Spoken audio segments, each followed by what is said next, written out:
Welcome to Talking Boro. After the disappointment of relegation, it's time to look at what happened and why, and we've got our usual panel of experts to really delve deep into the problems of the past season and how Boro can put it right for next season.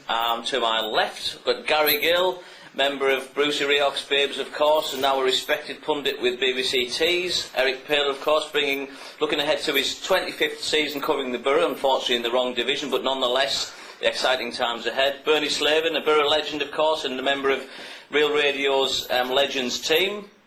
To my right, Jeff Winter, former top referee and current all-round expert on all things football, I believe it's fair to say, Jeff. John Brooks, lifelong Boro fan, and of course Anthony Vickers, our award-winning columnist from the Evening Gazette. And we'll get underway with the first question, and we're going to try and keep these answers as tight as possible to down to about a minute. Starting with Gary, why did Boro go down? Keep it down a minute. Yeah, that's a challenge. I think, to be fair, the most obvious reason, and we'll all agree on this, excuse me, is no goals, a lack of goals. And the strikers that the club brought in didn't produce. Alves obviously scored 4 Premiership goals. Mido was just a nightmare, which is a shame because I think he's probably our best striker. And that inability to score goals is the most obvious, but it's not the sum of the reasons why we went down. So if you want to keep it short, not scoring enough goals, but there's many strands to this. Do you think we'll touch on the reasons why Boro didn't score goals, but do you think it was just down to the strikers, or was there elements of the team that didn't perform? No, well, obviously that midfield area. You could say that these are the strands: a lack of experience in the side, a lack of leadership. You do topping games, on topping games. You don't put teams to bed, you're going to struggle. The Premiership is not the place to be short of front. West Bromwich Albion, bottom of the league, lovely football side, lovely footballers, can't score enough goals. Morgan struggled all season with it, he couldn't score enough goals.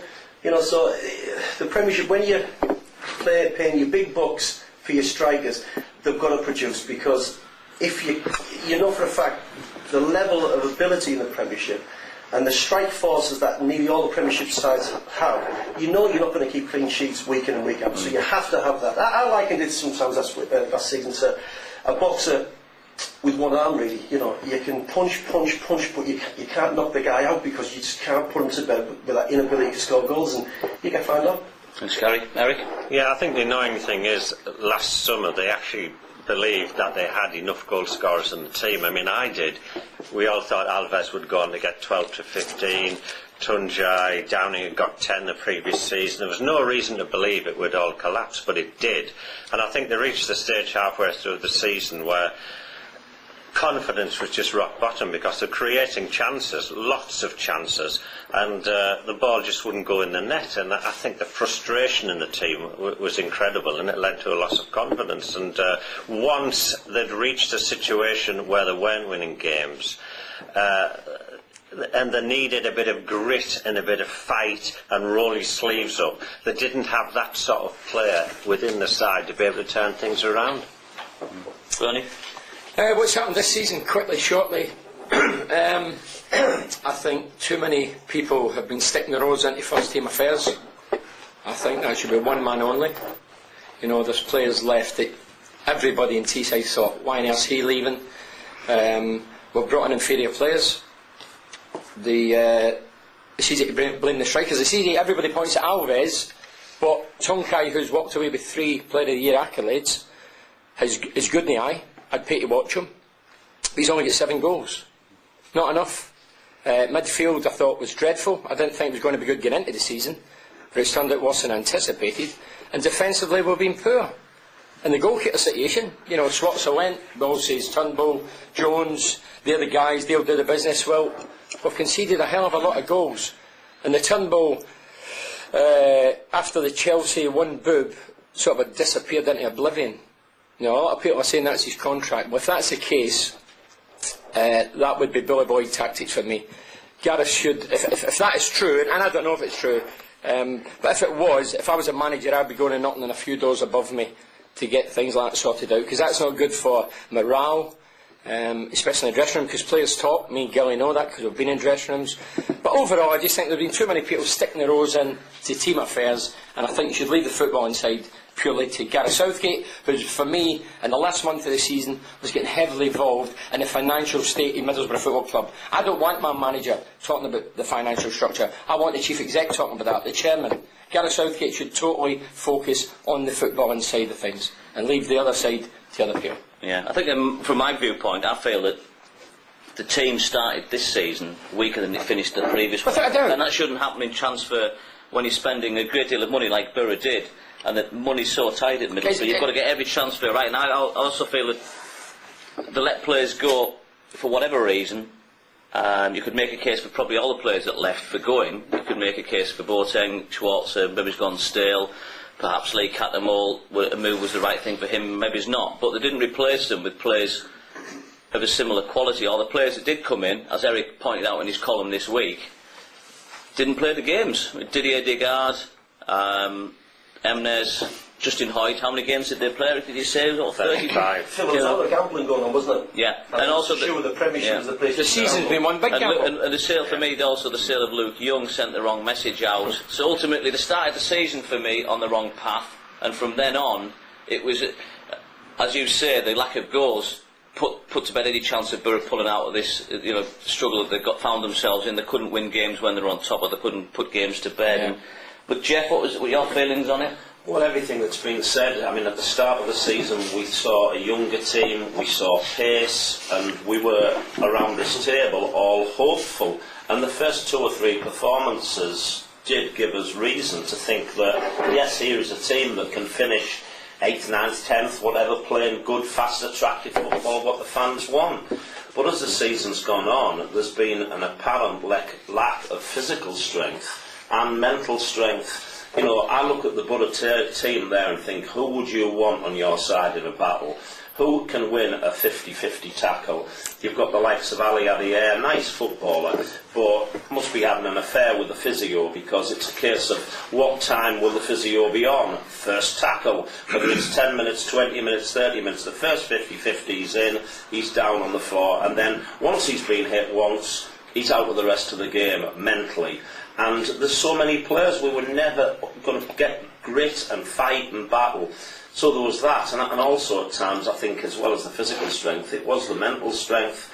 You look at a team run by Gareth Southgate and Colin Cooper, and the amount of times the defence was found wanting at set players, and you're thinking, well, if they can't teach them, is it their lack of ability to teach them, or are the players just physically, mentally not capable of listening and taking it in? And we've not had a midfield. You go to the Riverside, the midfield don't support the attack, and the midfield don't support the defence, and they're just absolutely not there. You're knocked up to the front 2, and you're looking back, there's no one 30 yards near them. And likewise, a number of times teams have played statues around the Boro defence, so it's just the longer the season's gone on, what's happened has virtually been inevitable. John? I think basically at the end of the day, goals have been the first thing, but I think it's more than that. At the end of the day, it's this negativity on the field, and I don't think Gareth's been the one to promote that sort of strength. He's not that type of guy. He can't motivate that aggression side. We've got no leaders on the field, we've got no finger pointers, we haven't had a Paul Ince, anybody that's going to sort of say to players, get stuck in. We haven't got that, we haven't got any finger pointers. You look at Stuart Downing being captain, one of the quietest lads on the field. You know, ridiculous in my view as a supporter. You need somebody who's going to be on top of players, get them involved. And I think, obviously, we've been sort of cajoled into this ethos of a small team in Europe, or we can't compete with these guys. At the end of the day, you can compete with anybody, so long as that's reinforced in you. And I think at the end of the day, it's behind the scenes that we need to look at, because those players are not being motivated when they go across that line, and I find that the frustrating thing. Yeah. You can blame Alves, but you can blame everybody. There's lads on that pitch that need to have a long hard look at themselves and think, have I done 100% to keep Middlesbrough in the league? And I don't think they have. Yeah, we're going to touch on the management and the backroom staff as well as we go on. So, Vic, on the same subject, why did Boro go down?